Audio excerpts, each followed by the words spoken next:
Donald Trump is looming so large in the Canadian consciousness right now. I have seen a lot of my compatriots, running around like chickens with their heads cut off saying, oh my God, Donald Trump is a madman. You can't understand what he's doing. There's no rhyme or reason to it.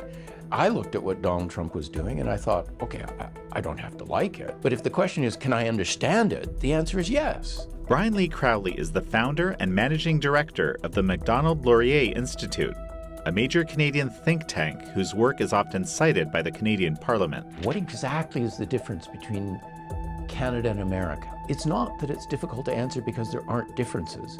It's difficult to answer because the differences are subtle and hard to express. In this episode, we dive into the recent election in Canada, Trump's comments about Canada as America's 51st state, and what the future of U.S.-Canada relations may look like. Canada exports 50% of everything made in the private sector, and the vast bulk of that, like 90%, goes to the United States.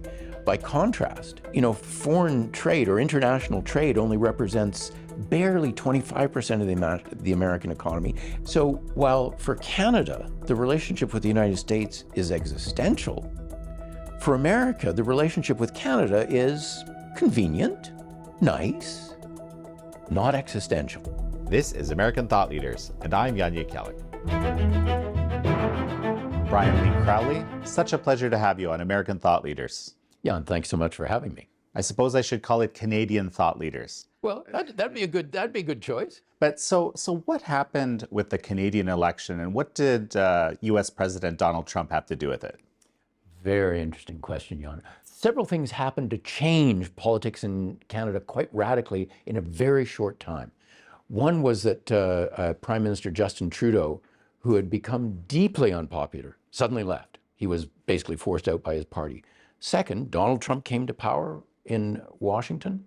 And as a result of these changes, the assumption everybody had made that Pierre Poilievre and the Conservative Party were going to waltz into power sort of unopposed suddenly came crashing down, partly because there was now a new leader of the Liberal Party. He had a completely different profile than Justin Trudeau. Mark Carney, former governor of the Bank of Canada, governor of the Bank of England, someone who seemed to be, to a lot of people, a calm, competent, technocratic kind of leader.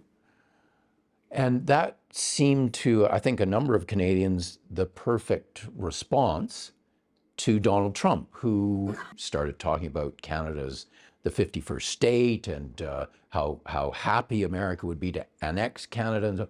And this makes Canadians deeply nervous. One of the important reasons why Canada exists as a country is because at several points in our history, we kind of asked ourselves, do we want to be Americans? And the answer was no, we want to, we're a New World country.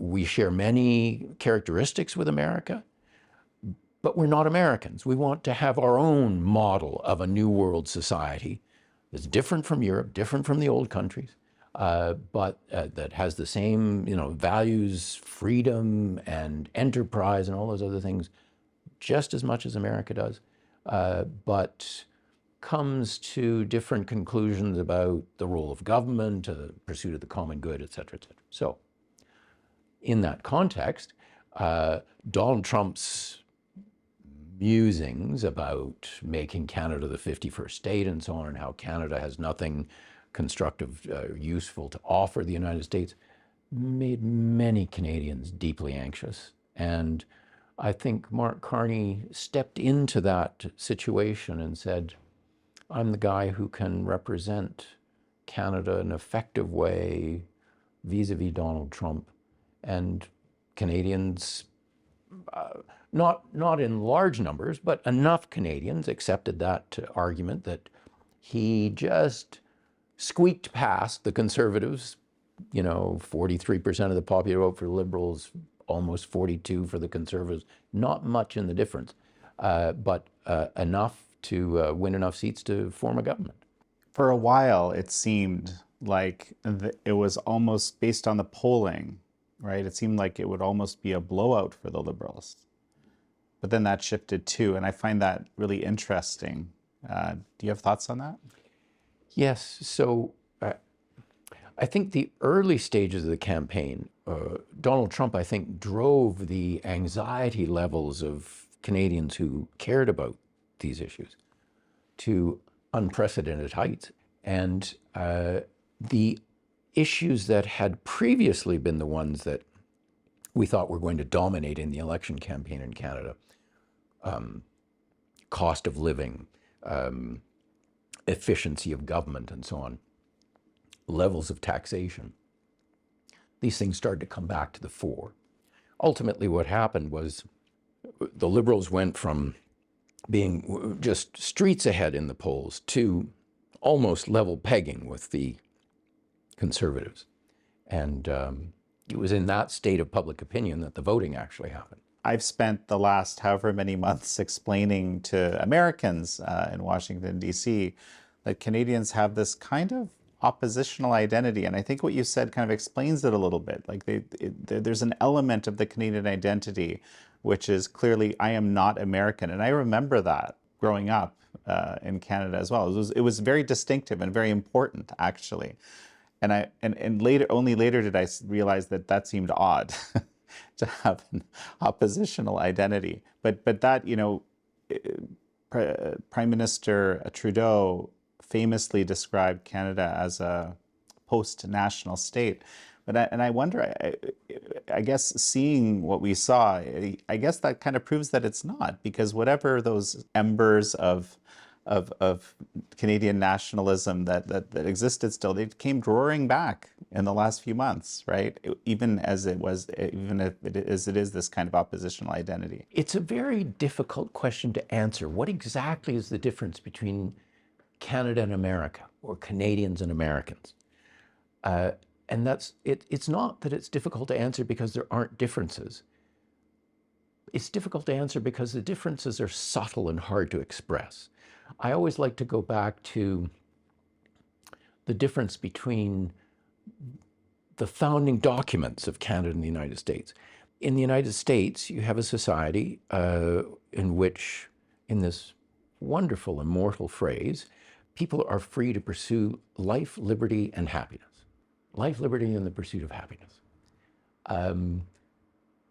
Those were not the values that we chose to highlight when we wrote down in our Constitution what it was that we were about. We chose to talk instead about peace, order, and good government.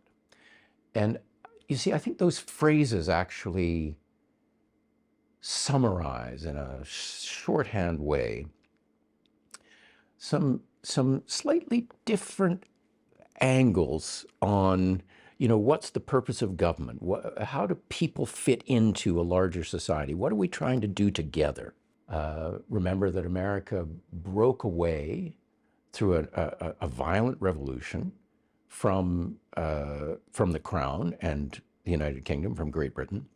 Canadians never experienced that. In fact, people often talk about the 13 colonies, forgetting that there were actually 16 colonies, 13 of whom rebelled and 3 of whom remained loyal to the Crown. So even back at the time of the Revolution, there were parts of what became Canada who said, yeah, that's not the route we want to go.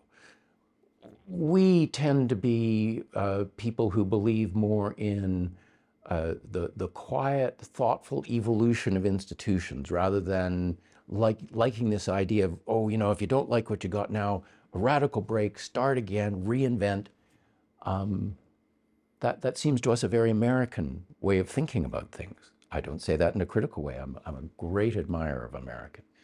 But Canada has chosen an evolutionary path in which we put a little more emphasis on the idea of the common good, a little less emphasis on the idea of individual liberty as the be-all and end-all. We're great believers in individual freedom.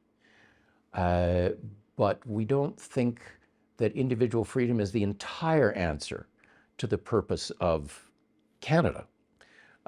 We think individual freedom in the context of an ordered society that believes that we collectively can do things together that individually we would find difficult.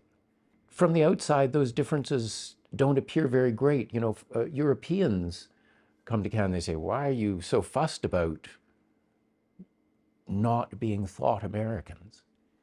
But from the inside, the differences to us are quite obvious. And without in any way feeling that it means that we're superior to America, it does make us feel that we've chosen a slightly different path in North America. And it's one, that our ancestors fought and suffered and paid for, and that we have inherited, and it's ours. And that matters to us. In some of your recent writings, you've gone to great pains to try to explain, I guess, the way of thinking or the approach of US President Trump and the Trump administration. And I thought, reading this, I thought to myself, I think you understand it better than probably a lot of Americans, not, obviously not a majority of Americans, but some. And maybe I wanted you to kind of reprise that for me a little bit here. One of the reasons I've been thinking about this is because, precisely because Donald Trump is looming so large in the Canadian consciousness right now. And I have seen a lot of my compatriots, running around like chickens with their heads cut off saying, oh my God, Donald Trump is a madman. You can't understand what he's doing. There's no rhyme or reason to it. And I looked at what Donald Trump was doing and I thought, okay, I don't have to like it. That's a separate question. But if the question is, can I understand it? The answer is yes. There were three sort of major themes that kind of leapt out at me. One is that Donald Trump believes in his guts that America is the top nation in the world. It's the most important country. It's the one that sets the stage for almost every other important relationship, alliance, trading relationship, and so and he feels that America has gone through a period of decline, has lost some of that top nation status. It's being challenged by some other countries. And I believe that he sees it as his role as president to restore America to this top nation status. Now, I mentioned that, so that's number one. I mentioned that there are countries that are challenging America in this top nation status. And of course, the one that comes immediately to mind is China. And I believe that Donald Trump has in the back of his mind in almost every issue that he wrestles with, whether it's trade or defense or national security or even the drug trade, fentanyl, et cetera, he has in the back of his mind, China is our great rival, China is our competitor, and China is using many of these issues that America must wrestle with as sticks to beat America with. I mentioned the drug trade. I think it's a beautiful example of that. Clearly, China has a political strategy behind its trading relationship with the United States in a way that most other Western countries would not. They don't mix trade and politics the way that China does. And so, given his preoccupation with returning America to the top nation status, to removing any ambiguity about that, and to his sense that top nation status must mean a muscular response to China. The third thing I add to that is that Trump believes that as America has failed to live up to its responsibilities to be top nation, there are certain parts of American society that have suffered as a result. And the kind of people we're talking about, of course, are the ones who were immortalized in J.D. Vance's book, Hillbilly Elegy, the kind of people he grew up with, the communities that he knew. sometimes referred to as the Rust Belt or the flyover states, or however you like to think about it. I believe that Donald Trump thinks that these people who form, I think, the bedrock of his political support are people who have been forgotten and left behind by an America abandoning its vocation to be top nation, refusing to stand up to China, et cetera, et cetera, et cetera. And Donald Trump wants to be the tribune of these people. He wants to be their champion. Think about a very famous phrase widely associated with Donald Trump: drill, baby, drill, okay? People think that this is just, you know, Trump in one of his macho moods saying, you know, I'm going to preside over a huge expansion of the oil and gas industry and so on.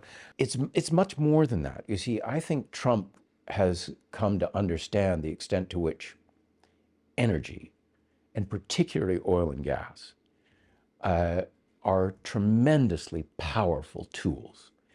And back to this theme of restoring America's greatness, returning it to top nation status, he would look back at the 1970s, for example, when America went through two oil crises, one caused by OPEC, the Organization of Petroleum Exporting Countries, putting an embargo on exports to the United States, which caused, I remember it well, it caused huge queues around gas stations. You know, states brought in 50-mile-an-hour speed limits in order to make people drive slower and use less gas.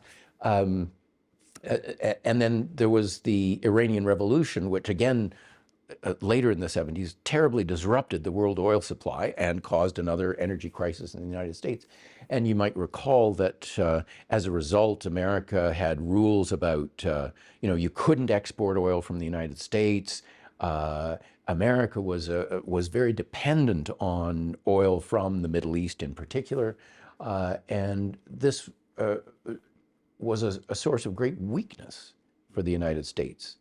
And Donald Trump then sees how, the fracking revolution, the huge increase in the amount of oil being produced by the United States, and America's transformation from a net oil consumer to a net oil exporter.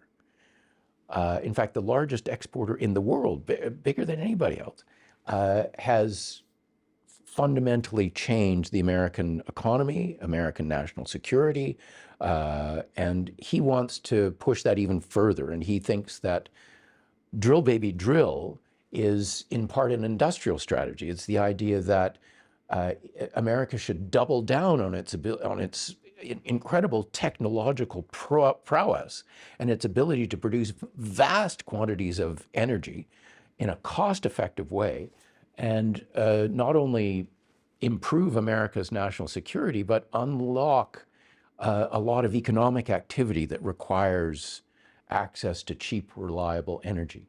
So I think all of these things actually he's woven them together in a strategy for America. And again, agree, disagree. If you want to understand anything that Donald Trump does, I think if you refer back to these four things: top nation, challenge of China,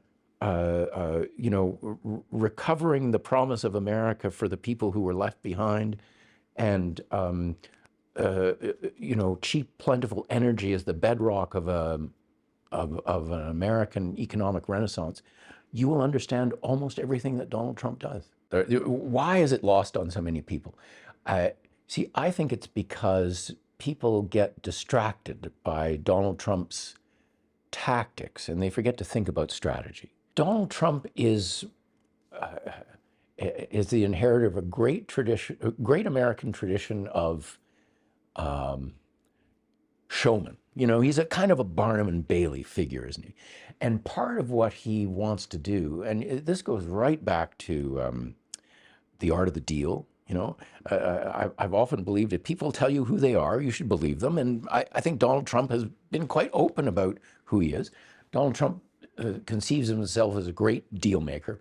all of the things that I've described, the relationship with China, the energy renaissance, America's top nation, restoring its trading dominance, all of these things, he sees them all as deals that he can strike. If you sort of inquire into Donald Trump's personality, his character, how he goes about making deals, one of the things that comes through crystal clear is he says, my starting point for any major negotiation is I convince the people I'm negotiating with that I am the craziest man in the room. If they don't do what I want them to do, I will bring everything crashing down.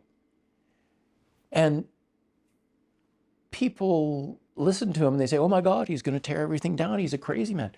I actually think what he's doing is he's saying, look up here at this shiny, frightening object I'm waving in your face, when he's actually busy doing something quite different.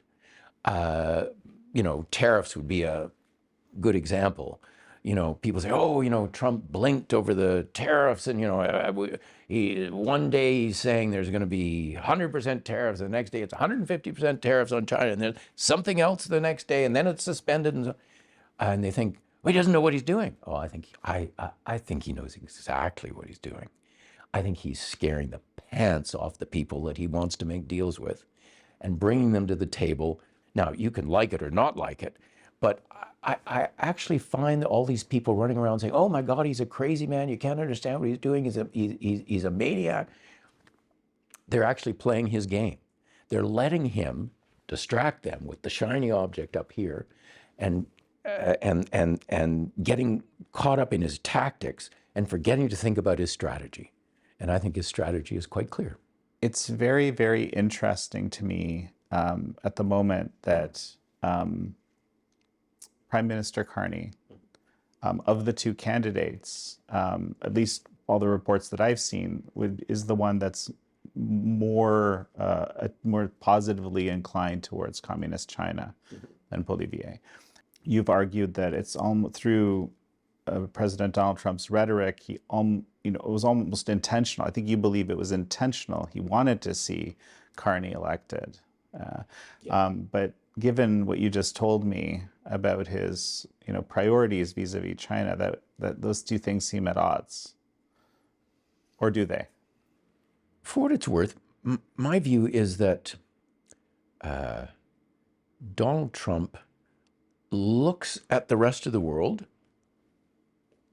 through an American lens. The question he asks himself is not, how should I understand Mark Carney as a Canadian, but what is the significance of Mark Carney to me as the leader of America?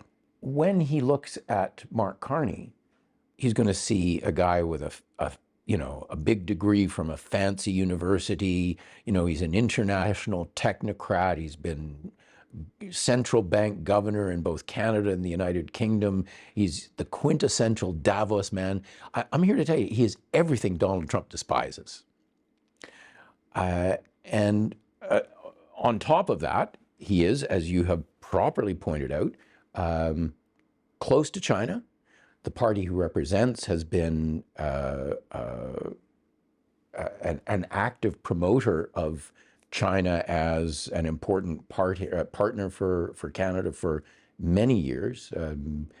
And I think that Donald Trump sees Mark Carney as the kind of negotiating partner he can get the better of. I think Donald Trump is going to say behind closed doors, look, buddy, there is no alternative for Canada to its relationship with the United States, but America doesn't need Canada very much. Canada really needs America. You're going to do what I'm going to tell you, or I am really going to put the boots to you. And I think that Mark Carney, as some of his own advisors have written, is now that the election is out of the way and now that he's reaped the political benefits of presenting himself as the guy who can most effectively represent Canada, he's going to make a quiet deal with Donald Trump, which gives Donald Trump pretty much everything he wants because he doesn't have much alternative. And I don't think he's going to be very successful in standing up to Donald Trump. I know he'd like to think he can, and I don't think he's got a lot of cards in his hand. And I think Donald Trump likes it just fine that way. See, I believe, there are many people who don't like this, but I believe it's a profound truth about North America, is that there is a single North American economy. There are not two national economies in North America, an American and a Canadian, that somehow, trade finished products with each other. There is a single North American economy, deeply integrated, which happens to fall under the jurisdiction of two separate nation states, Canada and the United States. There are bits of it that fall under the government of Canada and bits of it that fall under the government of the United States. But that political jurisdiction doesn't make two separate economies. We have one. What they say that, the average North American car, for example, crosses the border something like 5 or 6 times as it moves through the production process and goes to different plants in either Canada and the United States, because the industry is so integrated. The industry doesn't think of itself as an American industry and a Canadian industry. They think of themselves as a single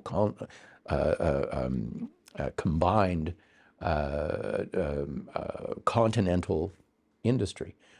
Think about the oil industry. America likes to boast about the fact, quite properly, it likes to boast about the fact that it's now exporting 10 million barrels of oil a day, largest oil exporter in the world. What they often forget to mention is that almost half of that is made possible by over 4 million barrels of oil that they import every day from Canada. If they didn't have access to Canadian oil, they wouldn't be nearly the energy overachiever that they think they are. Canada is the 4th largest oil producer in the world, and literally 90% of that production goes to the United States. And in fact, the entire refinery complex on the U.S. Gulf Coast is tooled up to process the kind of oil that Canada exports and can't process much of the oil that is produced by fracking in the United States. So America fracks, exports that oil, brings oil in from Canada, processes it, and serves American consumers. So, and I could multiply the examples over and over. The point is that Canada is one of the most export-dependent countries in the world. This is a huge degree of trade reliance. And literally 85 to 90% of that goes to the United States. Again, because we don't exist as a separate economy that only sends finished products to the United States. We are deeply intertwined in these complex production processes. I'll just add, I have a particular example because in my LinkedIn feeds, an old classmate of mine from high school represents the Canadian auto parts makers. And he's scored some wins because these Canadian auto parts are very important to American manufacturing of autos. Is this Flavio Volpe? That's right. You see, most people in their minds, that when they think about trade, they think, okay, France produces wine and Japan produces cars, and France sends wine to Japan in exchange for cars. This is not at all the relationship that Canada and the United States have. There's nothing like it. Roughly 60% of the trade across the border is actually what they call intra-firm trade. In other words, it's taking place between parts of the same company. They do some part of their production process in Canada, then they send that to another part of their production process in the United States, and it may come back to this idea that cars cross the border 4, 5, 6 times while they're being made, and you can multiply this across many sectors. So the idea that, I hear this rubbish all the time about Canadians say, we should uncouple from the United States, and we shouldn't give up our sovereignty as if, instead of sending our car parts to the United States, we're going to send them to Europe or Japan or whatever. And my reaction to that is you obviously know nothing about how cars are made. The idea that I hear sometimes people say, oh, well, we should reduce our dependence on the United States and join the European Union. I think, what? What? Like, are you seriously suggesting that this deep economic integration between Canada and the United States that has been built up literally over centuries can overnight somehow be cut apart with a pair of scissors and will have exactly the same relationship tomorrow with the European Union? This is just nonsensical.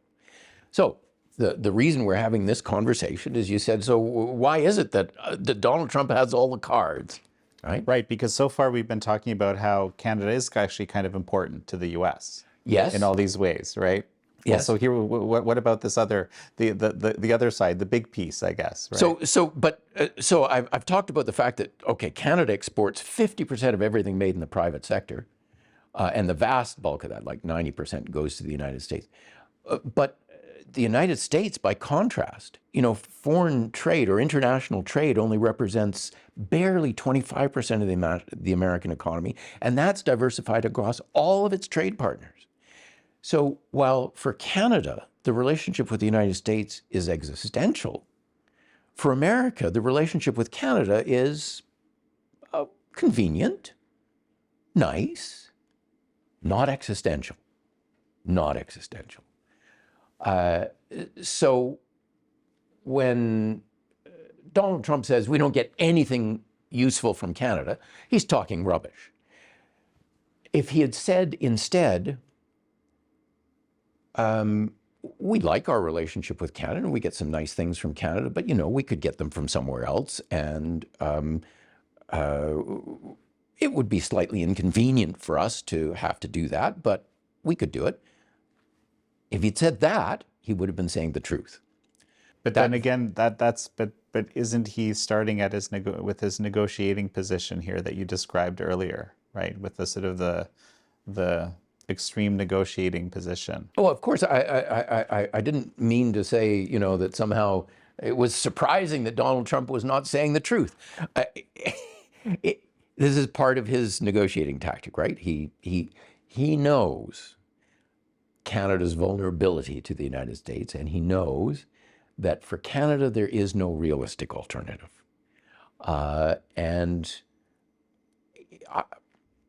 He's basically signaling to Canadians he knows this, and he's going to have high expectations of any negotiations that will take place between Canada and the United States over, the nature of our trade and other relationships. Let me put it a different way. Canada has, I think it is fair to say, been failing to keep up its end of the bargain with the United States. Its end of the bargain being, we will be a reliable ally on defense. We have not been a reliable ally on defense. That we will be the country that will look after the Arctic flank of North America. We have not been looking after the Arctic flank of North America. That we will be, enforcing the rule of law in Canada and ensuring that Canada cannot be used as a launching pad for, drug trade with the United States. I think he exaggerates to some extent the degree to which this happens, but there's no doubt that Canada is part of the international network that is flooding the United States with fentanyl. And by the way, I think the biggest role that we play in that is that we have become a haven for money laundering for the people who are actually behind the drug trade, which is mostly China. So those are just a few examples of ways in which I think America is entitled to say to Canada, you've not been holding up your end of the bargain. And that's one of the reasons why I have been urging people on both sides of the border to think about what I call a grand bargain between Canada and the United States. Let's not get caught in the weeds on the trade relationship. It's very important. Let's make sure we get that right. But there's border management issues, there's defense issues, there's national security issues, drug trade issues, organized crime issues, all of which touch on the Canada-U.S. relationship. And we should sit down with Donald Trump. He's the great deal maker. Say to him, Mr. Trump, we are prepared to negotiate across this whole range of issues and to help define a grand bargain that will be in Canada's interest. We're not here to sell out Canada's interest, but that you will be able to sell to Americans as a great deal that you have negotiated on their behalf and that is in their interests. And I think there's a lot of scope to do that. You know, I'm just thinking to myself this morning, Sam Cooper has an article talking about how the Canadian authorities are refusing, or did at one point refuse, to cooperate with the DEA around carfentanil production. Cleo Pascal on this show some time ago, a fellow Canadian over at FDD, she's described Canada as a kind of a net security detractor for the United States at the moment, as you alluded to. And so Canada is essentially deeply reliant on the US for its security at the moment. So like in my view, this is something that the current administration in the US wants to get in order for those relationships to make sense. I'm curious what your thoughts on this. Yeah. Well, so look, Canada was a founding member of NATO, the North American Treaty Organization.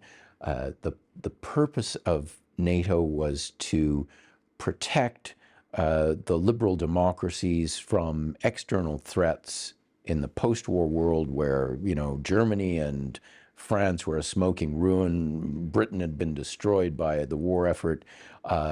America was rich and powerful and was willing to put that wealth and power on the line to make sure that you know, the liberal democracies, particularly in Europe, could not be bullied and taken over by particularly the Soviet Union. Now, that was a long time ago. NATO was founded, I think I'm right in saying, in '49.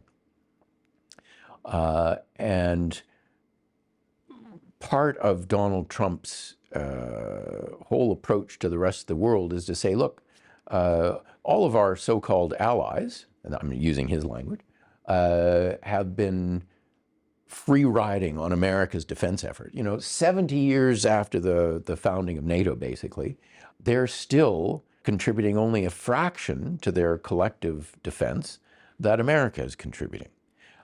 And Canada, one of those founding members of NATO, is one of the worst laggards. You know, we sign up for a treaty that in Article 5 commits all the members of the alliance to the proposition that if a member of the alliance is invaded by another country, it will be regarded as an attack on all of those countries, and everyone will come to the defense of the country so attacked. Article 5, by the way, has only been invoked once, and that was when America asked its allies to help them invade Afghanistan because they had been the launching pad for 9/11. Back to Canada, you know, NATO several years ago said, look, you know, America is correct that, you know, the other allies are, you know, not living up to their obligations, and we need to fix this. And so NATO made a formal declaration that the target for all the NATO members in terms of defense spending, that all of them were expected to spend a minimum of 2% of their GDP. So 2% of their national wealth generated every year should be spent on defense. Canada is like down around 1.3. We're one of the 2 or 3 worst performing members of the NATO alliance. And in private meetings, you know, our previous Prime Minister, Justin Trudeau, said explicitly, it's been reported in the media, said explicitly to his NATO partners, we're never going to reach 2%. Don't expect us to do this. You know, he paid lip service to it in public, but he made it very clear that Canada had other things to do with its money. Well, George W. Bush and Barack Obama and Trump won, and Joe Biden, all of them, Democrat, Republican, doesn't matter. They all said to the NATO alliance, you guys have got to do a better job on defense spending. Almost everybody else in the alliance has made some progress. Some countries have done really way more than was asked for, and they're mostly countries close to Russia because they're frightened to death of Russia, Poland and the Baltic republics and so on. And Canada has just stood back and said, sorry, we have other things we want to do with that money. So they wanted all the benefits of being a member of the NATO club, but they didn't want to pay the due. The U.S. needs to protect Canada, from my viewpoint. Even if there was no NATO, it wouldn't. Well, this is a fair point. I mean, America would never allow another country to invade Canada because next stop would be America, wouldn't it? So can I just please. build on that just for Yeah. a sec? So, to me, this extensive, deep infiltration of Canada by the Chinese Communist Party, I think, is part of this discussion that the U.S. is trying to this negotiation, right? That's not just about tariffs. I guess that's what I'm saying. Well, no. Yeah. I completely agree. And while I personally am skeptical that the current government of Canada will take a hard line on China, I am very hopeful that America should, I think, quite properly say, and by the way, you cannot be a backdoor of access for the Chinese to America. This is a perfectly legitimate thing for America to ask for. That will be a tough pill for the Liberal Party of Canada to swallow, because they have, to a considerable extent, hitched their wagon to China as a rising power.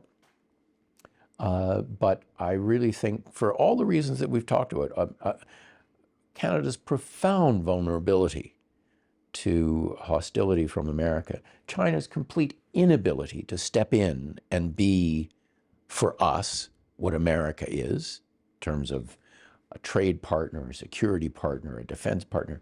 And also, I might add, being a totalitarian state that is actively eradicating entire groups of its own people. On almost every level, China is, in my view, a poor partner for Canada. And it wants Canada's resources, but is not the least bit interested in any kind of more serious, Canadian manufacturers or processed goods. People complain about our relationship with the United States because they think it's all about natural resources. I don't think that's correct, but people say it. If we were to deepen our relationship with China, I'm here to tell you that China would only care about us as a storehouse of natural resources that they would be able to dominate.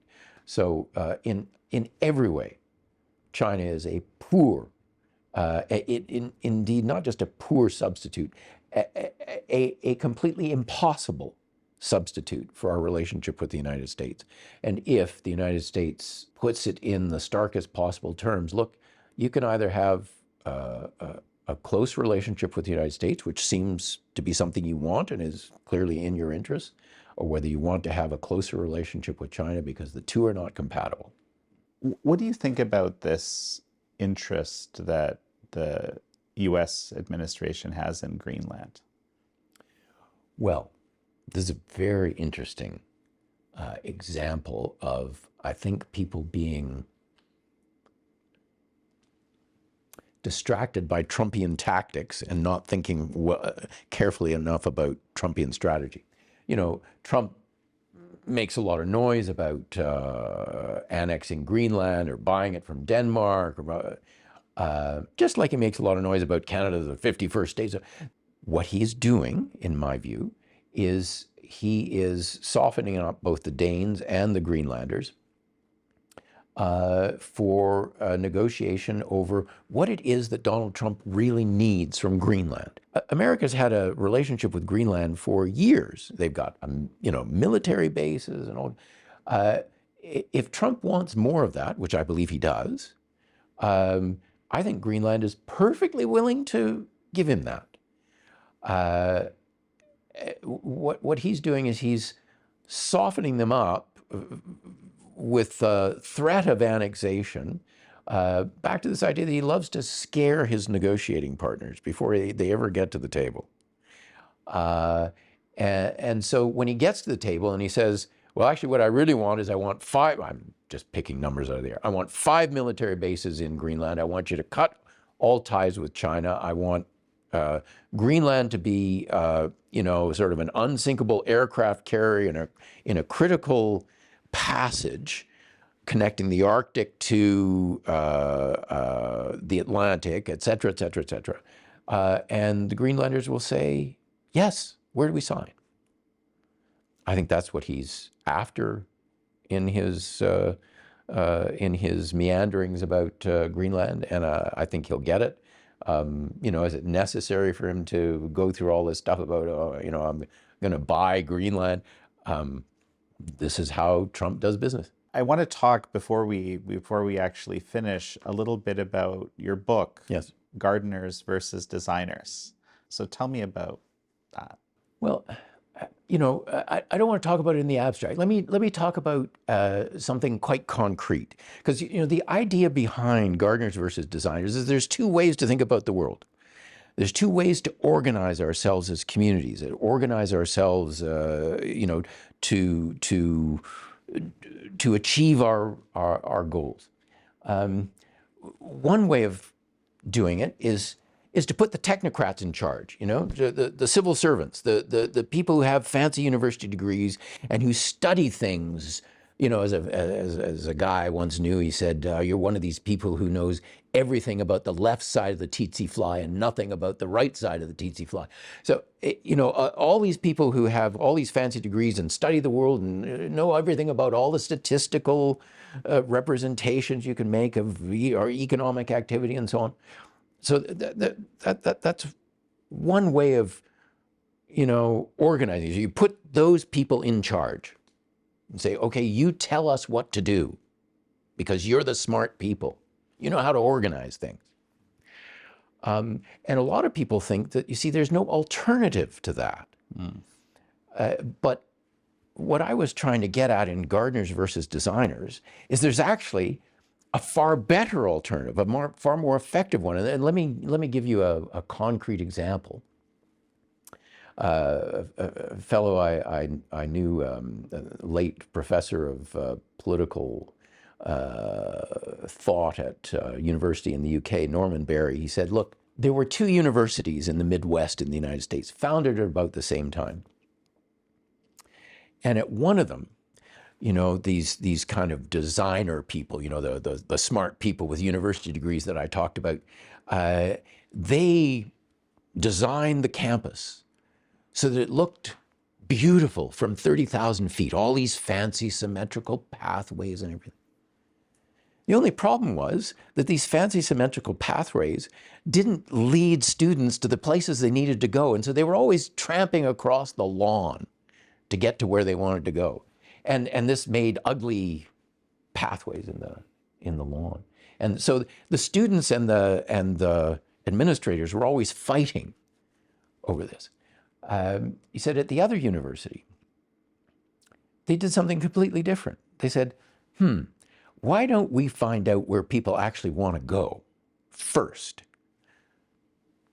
And then we'll landscape around that. That's exactly what they did. They didn't bother landscaping for a couple of years. They just let people go where they needed to go, And so people in their walking around the campus marked out those pathways that were most effective in getting them from the university residence to the bookstore to their classroom and to the student union and so on.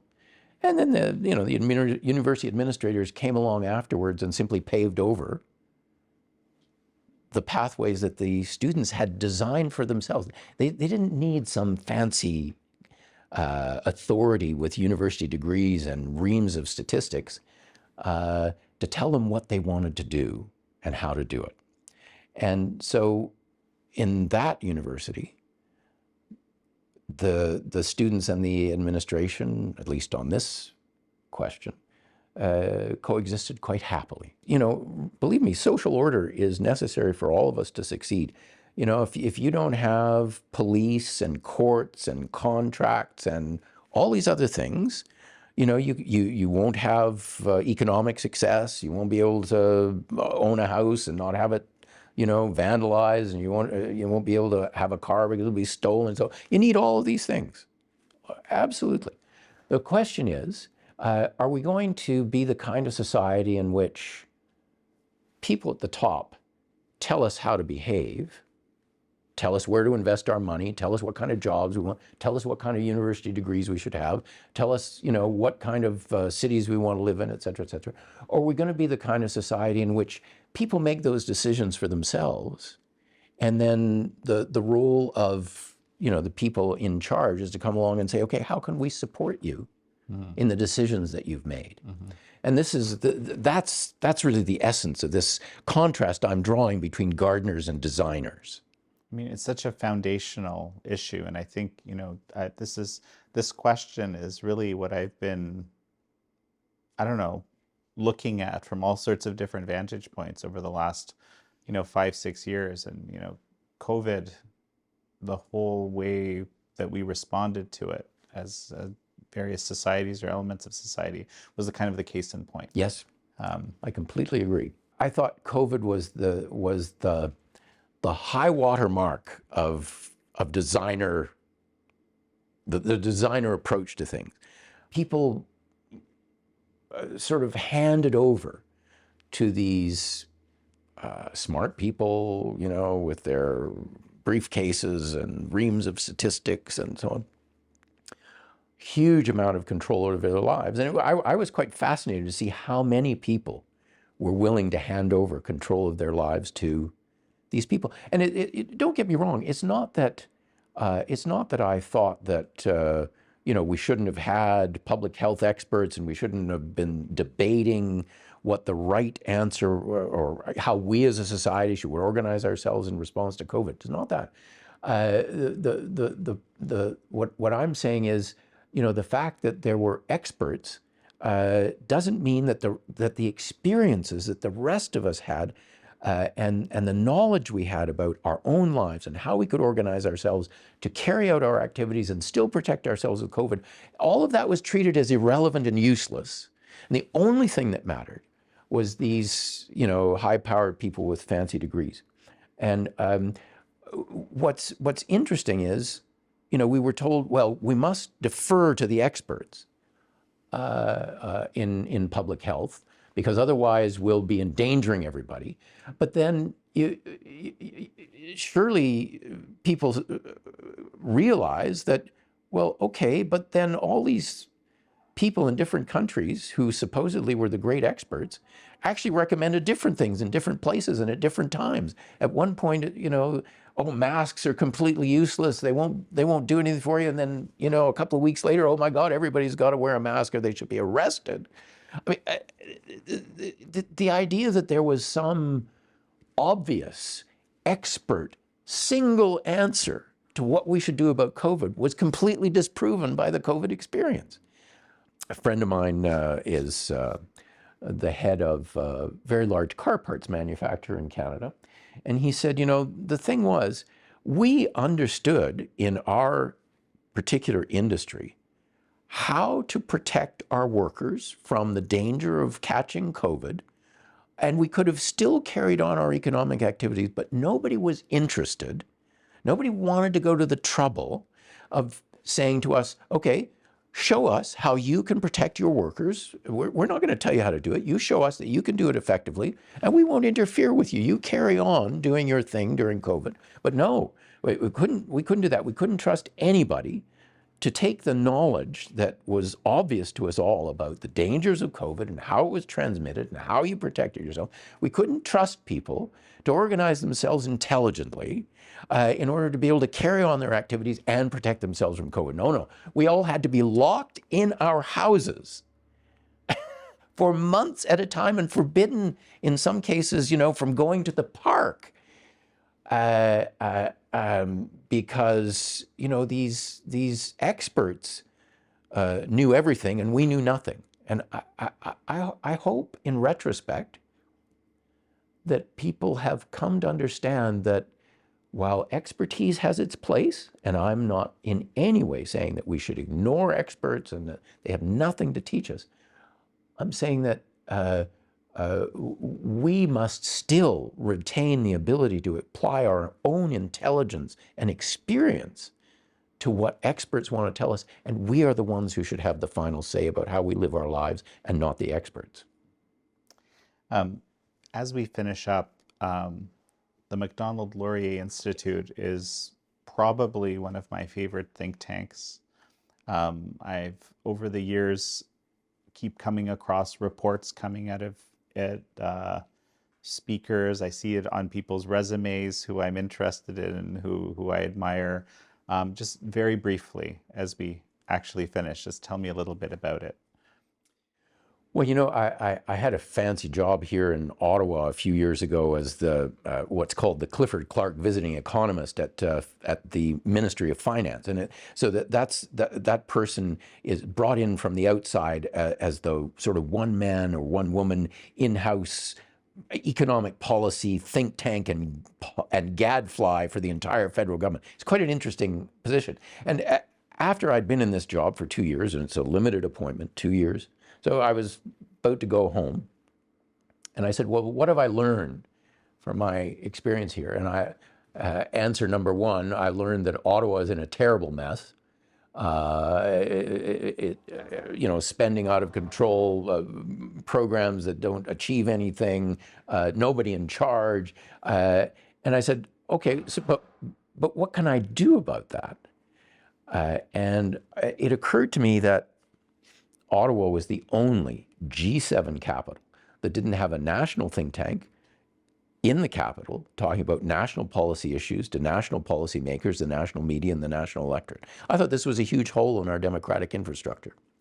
And I set out to fill it because I'm a think tanker. So that's kind of shocking given where I come from, where there's a lot of think tanks. Oh, at last count in Washington, there were 400 think tanks. And I'm glad you mentioned Washington because in setting out to do this, I was inspired by what I call the full service think tanks in Washington. You know, there's a bunch of very specialized think tanks. Think about healthcare, defense policy, national security.